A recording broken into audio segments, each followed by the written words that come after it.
Hi, Mom. I'm sorry to bother you. Do you have time to chat? Good evening, Amanda. What's wrong? I'll be direct with you. Did you take money from my wallet again? Be honest. Excuse me? I remember putting $1,000 in there earlier, but now there's only 700. It's strange, don't you think? This has happened 3 times, and I can't ignore this any longer. Hold on a second. How does your money disappearing right in front of you have anything to do with me? Is it more likely that you miscounted earlier and had only put $700 in your wallet from the start? Besides, you accused me without any evidence pointing towards me. Oh, I have evidence, all right. And it all points to you. If that's what you want to know. You do? Are you serious or just trying to trick me? My wallet was in my bag, where I also kept my digital recorder. Accidentally, I must have left it recording while it was in there, and I forgot to turn it off. Silly me, right? Thanks to my mistake, I stumbled upon something very interesting. Darn, there's only 1,000 in here. Well, if I just take 300 out, Amanda will think she miscounted, won't she? You seem to have a habit of talking to yourself, Christina. Wait, you bugged me? That can't be legal. I'm sure of it. Not exactly. It's only considered bugging if I planted a microphone in your bag or tapped your phone lines. I'm just sharing some curious things my own recorder picked up while it was on. That's a clear invasion of privacy. It's crystal clear that the moment you decided to steal my money, you violated my privacy. You thief! Oh, you wretched girl! Obviously you didn't think this through, considering you're now snatching money from your own rent funds. Rent money? What on earth are you talking about? The lease on your place is under your son's name. Don't tell me your old age is affecting your memory already. Of course I know about the lease. But how is that relevant to anything? Well, Benjamin is away on a business trip this month. He usually pays the rent by wiring the money to your landlord. But he must have forgotten this month due to his busy schedule, so he messaged me about it. So I had the $1,000 in my wallet. The $1,000 in my wallet, which you may have now realized is the same wallet you took $300 from. That's utterly absurd.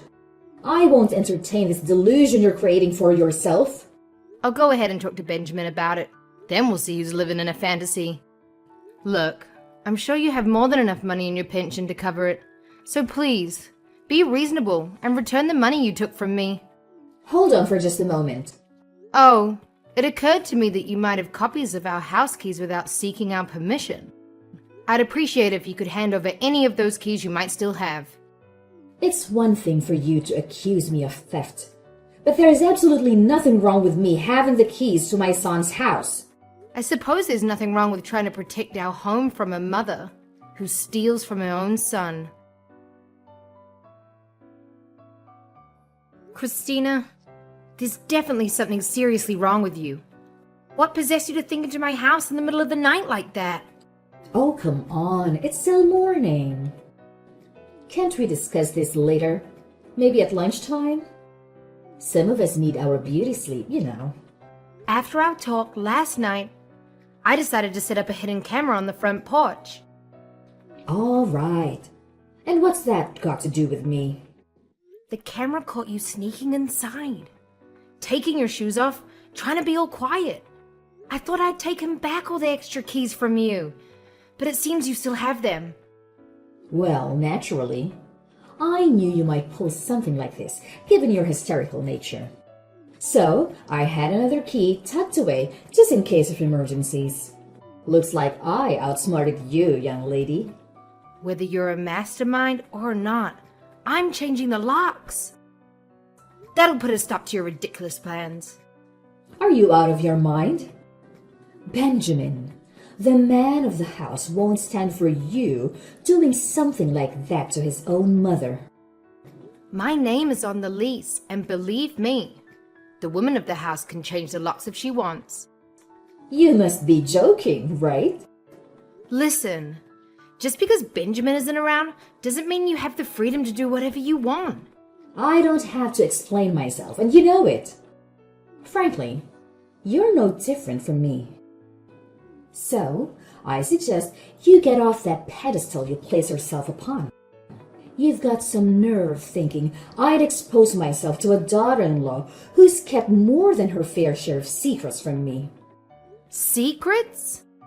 What are you talking about? Oh, nothing important. I just happened to notice the deposits you've made to your savings account over the past year. Wait, my savings account? How can you see that? Well, Benjamin may have chosen a less than ideal woman. I must say, you are a diligent worker as far as I can see. I haven't a clue what you do for work, but with a salary of $150,000 a year, I can't imagine you want to quit anytime soon, huh? Did you seriously break into my house just to snoop into my finances? Who's to say for certain? Are you out of your mind? Gained some clarity lately. Let me break it down to you. A wife's duty is to prioritize serving her husband and his family. If you can't handle that, then just hand over your earnings to support the family. By the way, you seem to have been holding on to a lot of money secretly. From now on, I'll manage your finances. What do you mean by manage? Well, your wealth and intellect don't seem to match up. To be frank, $150,000 a year is too much for a 30-year-old like you. I've already spent quite a bit of your money today, and I still have a substantial amount left. Guess I'll keep using it for myself. Are you serious? Did you break in and take my checkbook and debit cards? Finally, you catch on. Yes, I did. But it's not wrong since I'm entitled to it. You just don't understand. Give them back to me right now. Oh, come on. You're being unreasonable. I'm just claiming what's rightfully mine. I don't recall that money ever belonging to you. I'll repeat myself one last time as a wife. Your money belongs to the family, and that includes me. So you should keep working and supporting me, as you should. That's enough. I won't tolerate this anymore. Good morning, honey. We need to talk right now. There's a bit of an emergency I need to discuss with you. Hey, I'm currently on my way to meet a client, but I took the train, so I've got some time. What's going on? Let me get straight to the point. It's concerning your mother. My mom? Is she all right? Did something happen to her? Well, it's a bit complicated. Without you around to keep her in check, she's been acting quite erratically. First, she secretly made copies of our house keys without informing me. Then she snuck into our place while I was at work and took $300 from my wallet, which was supposed to go towards the rent. Are you kidding me? Why would she do something like that? I wish that was all that happened, but it gets worse. After I discovered the duplicate keys, I asked her to return all of them. But it turned out she had yet another one hidden. And just to get back at me, she used that secret key to break in while I was asleep, went through our financial records, and stole my debit card and checkbook. This is insane. How could she stoop so low over something so trivial? She isn't draining your account, is she? Don't worry. I handled it right away while we were having our little battle of wits. I made a quick call to the bank and had them freeze my account. Thank goodness. I'm still embarrassed, but that's at least one less thing to worry about.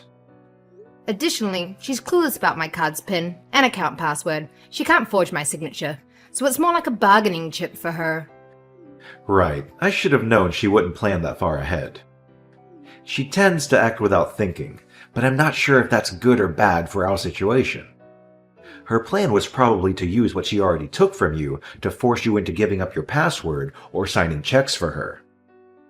I'm really sorry, honey. Even if she's my mom, this behavior is inexcusable. When Dad was around, he was the only one who could stop her from spending all our money on crazy shopping sprees without him. She's like a dragon guarding its treasure hoard. Yeah, well, it feels like she's breathing fire on me right now. Anyway, I made sure she can't access my savings anymore. Plus, the $300 she stole was actually for her rent. And I even asked her if she had returned the money to you. Understood. It seems like you've done everything possible. I'll try to talk some sense into her. Don't worry. Thanks, babe. I believe if anyone can get through to her, it'll be you. Her son. After all the chaos from last night, do you think it's time to implement that plan we discussed? Yeah, I think so. This was the final straw for her. It's time we use our trump card against Mom. Got it.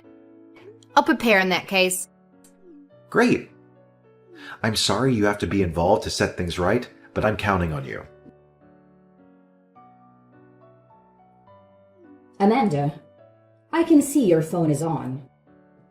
Answer my calls now or there'll be consequences. Oh, hi, Christina. What can I do for you on this fine day? Spare me the pleasantries. You know, I didn't call for small talk. Well, you're the one who initiated this conversation. But go ahead. What do you want? I want to know why you blocked me from using your savings account.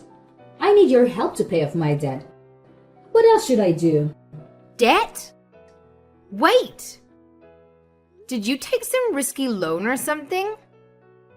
Yes, and if I don't repay it today, I'm in big trouble. Taking out a bunch of cash at once would have been troublesome. So I thought I'd write a check using your savings account. I plan to hand it over to the loan shark who visited the house. But if I can pay him back, he threatened me with it. I can't even say it. Obviously, I can't let you use my money to settle your debts, whether there's a shark involved or not. You don't have my password signature or anything required for that matter. Can't you figure out your password somehow? Aren't young people skilled at hacking these days? This is not a movie. We're dealing with a shady person, not a tech prodigy. Besides, even if you did get my password, it wouldn't help because I froze my account the moment you stole my cards. You did what? How dare you do that without telling me? It's my account. I can do whatever I want with my money, especially when it comes to protecting it from misuse. I've already told you that whatever belongs to my son is also mine. And that's what a daughter-in-law should do for her mother-in-law. Seriously? Do you really expect me to buy into these outdated beliefs that the world actually follows the nonsense you spout out to justify your actions? As a woman, it's your duty to serve my son's family and take care of me. This is how the world works, and it always will. Accept it.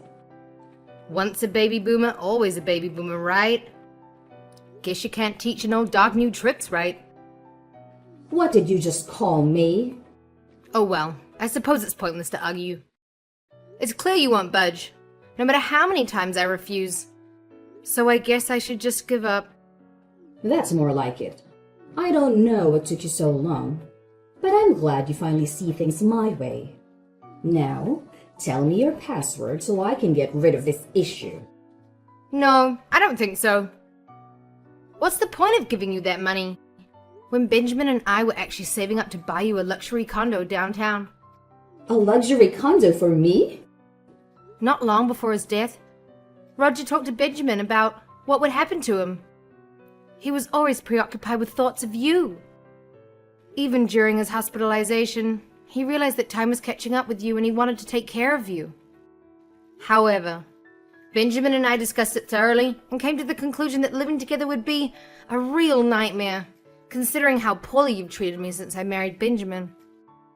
And we were concerned that living under the same roof might lead to more nonsense from you. So we came up with a plan to get 2 apartments in the same building. This way, we could be close by and yet maintain our space and safety. This plan was carefully crafted for years. Oh, I see now. That's why you were saving up so much. Why didn't you tell me about your plan earlier, dear?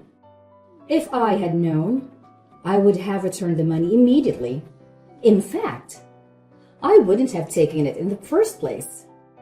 Let me come over as soon as possible to return everything, and we can make things right. I'm afraid it's too late for that now. Attempting to reconcile won't change the decision we've made. Too late? Surely we can discuss this and find a solution. We've already finalized our decision to move to a new place without you. What? But what about the plan you had for me? After everything you put me through, we're confronting your bad habits. Benjamin and I made a tough decision to cut ties with you. Your greed has pushed us to our limits, and honestly, we don't think there's any going back from the damage you've caused. Oh, stop being so sensitive. You're my daughter-in-law now. Act like it. You'll also buy me one of those apartments if you know what's good for you. Seriously? No matter how many times you say that, it's not going to change my mind. I won't give in to your demands. A wife's job isn't to understand, but to obey without questioning. Sorry, but I cannot agree with that. We've already moved out anyways, so it doesn't really matter now. What? You moved out already? Yes. And we've decided not to tell you our new address. We're starting fresh, after Benjamin found a new job. A new job? Benjamin would never do that without telling me. Well, he didn't want you to try to interfere, so we thought it was best to keep from you. I'll just find out where you're working. Your financial records are accessible to me, you know. Feel free to try. But I've been working as a freelancer lately, so good luck with that. Freelancer? You know, I thought it might be best if you don't know, but I was earning more money on my own than at the office, so I decided to quit. You've turned my son against me. And now both of you are behaving like spoiled children. Honestly, I don't think you're in a position to call anyone spoiled. And by the way, Benjamin paid your rent through to April because he still cares about you. But after that, you're on your own. You won't get a penny from either of us, that's for sure. On my own? But Benjamin would never abandon his mother, would he? You even said it yourself. It's your responsibility to take care of me when I'm old. If you wanted us in your life, maybe you should have treated us better and not pushed me away. I'm sure when I talk to Benjamin, he'll understand. I doubt you'll get much from him since he's already blocked your number. Blocked? What does that even mean? It seems like he's ignoring your messages and calls, and I intend to do the same after I explained everything. I've just had a lot to say, so I've kept you here until I could speak my mind. Amanda, I think we got off on the wrong foot earlier. Honestly, I feel much better now. Thanks for allowing me to vent, Christina. I'll be changing my phone number, so this will be the last time you hear from either of us. Please wait. Don't go. There's still so much we need to discuss. No, there isn't. Consider yourself lucky that I didn't call the cops on you. You're not listening to me. I need you guys. I can't live on my own. Farewell, and good luck finding another sucker to steal from. After I confided in my friends about the situation, they suggested reporting Benjamin's mother to the authorities. However, upon further investigation, we discovered her involvement with dangerous loan sharks. Fearing the potential risks, we opted not to involve law enforcement and instead chose to allow her to live freely while we focused on repaying her debts. Our hope is that this challenging experience will instill a valuable lesson. The man who lent her the money reached out to me, having found my debit card. After explaining the situation and clarifying why my husband and I distanced ourselves from his mother, he appeared to understand. Despite this, we chose not to extend any assistance and decided to let the matter rest. During our phone conversation, his tone was very serious. It was evident that Christina was facing serious trouble. According to him, she had borrowed a huge sum of money, $200,000. I sincerely hope she finds a way to settle her debt soon, for her own well-being.